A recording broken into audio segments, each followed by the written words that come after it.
Orleans is the best place in the world. I'm angry that so many lives were taken away. To me, it reminds me of the lamb's blood. Just something else taken away.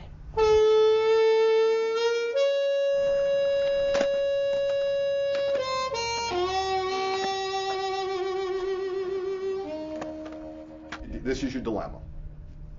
Businesses don't want to come back until the people come back, and people don't want to come back till the businesses come back. What we tell people is sometimes you have to take a chance. Sometimes you just have to take a chance.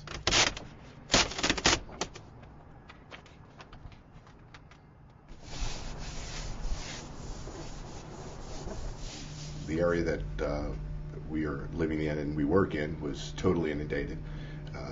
We had excess of 27,000 homes and businesses in the area. Every home but 4 sustained substantial damage from water and naturally from the high winds as a result of Hurricane Katrina, and then were hit in a secondary blow by Hurricane Rita. So every structure basically in this parish has had at least 4 to 5 feet of water in it. All structures had to be completely gutted back to the studs. In some cases, and unfortunately many cases, the damage was so severe that it necessitates a demolition process. There's been a twofold process. There's been a voluntary demolition. Those people who have come forward and have requested government, with the assistance of FEMA, to completely demolish the homes. In some cases, people have returned and rebuilt on the existing slabs, or have followed new base flood elevations and have actually raised their homes, which is, we really like that idea. The process of the demolition, it's not as fast as maybe everybody would like it, certainly that we would like, but you have to go through a due process. We have crews that we hire who go out to each house, individual house, they assess each house, they take photographs of each house. If it does meet the criteria as set forth by FEMA, then the house is what we call stickered. There's a large red X that notifies the owner and the neighbors that this house is subject to demolition. If someone is showing us that they are making an effort to rebuild their home, we will not take it down. The red X puts me in the mind of when they marked the doors with the lamb's blood, and that's what it reminds me of.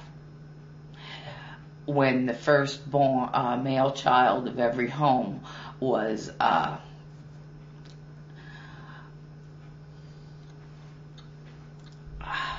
were to die, that's what it puts me in the mind of. Destroy the community, didn't destroy our family, because this is what we wanted, this is what we come back to, this is what we decided what we're going to do, this is what we did. A lot of these houses around here, you see them X's on. People sold out. They took the $30,000 buyout, they left. They got the insurance money, the $30,000, they left. Now, the problem with the X, you can buy the land that the house is on, but you have to tear the house completely down and build it from scratch, raise it up off the ground.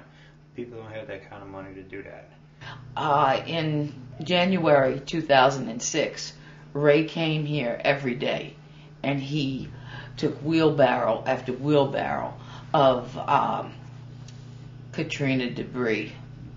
If it wasn't for Ray's determination, and we wouldn't be where we were. This is the sofa bed. This is the living room. This is the ceiling. This is the courtyard to the outside to the other door. Government cannot do everything for somebody. This is an unprecedented event. Sometimes as an individual citizen, we expect government to do everything. In reality, government cannot do everything. People have to take on a responsibility for what they decide to do. I'm living here in Myrtle Grove Trailer Park. I've been here now for just about almost 3 years. Here are the results of Hurricane Katrina. This is where they placed me at with the mobile trailer. I really don't want to be here because I'm used to being in my home. You know, when you're used to not being in this type of environment, you know, it's hard. No, I never thought that I was going to be living in a trailer. No, not in this lifetime. I see some people who care and want to come back, but I also unfortunately see a group of people who have abandoned the community, who have no desire to come back, nor a desire to, for lack of a better term, clean up their own mess. Condemned property. It's not a condemned property. No, it's not condemned. It's not condemned. This is just damaged homes from Katrina. That's all. That's what's on the list. We had 4 feet of water on the second floor. It was about 17 feet deep in the street, closest we can calculate. Well, it damaged all the wood, all the nails. We saved some stuff that was in the attic that only got rain damage. But the stuff that was in the water, we didn't want to save. We been living in a FEMA trailer since around April or May of '06. We're in the process of trying to get some money to fix the place up.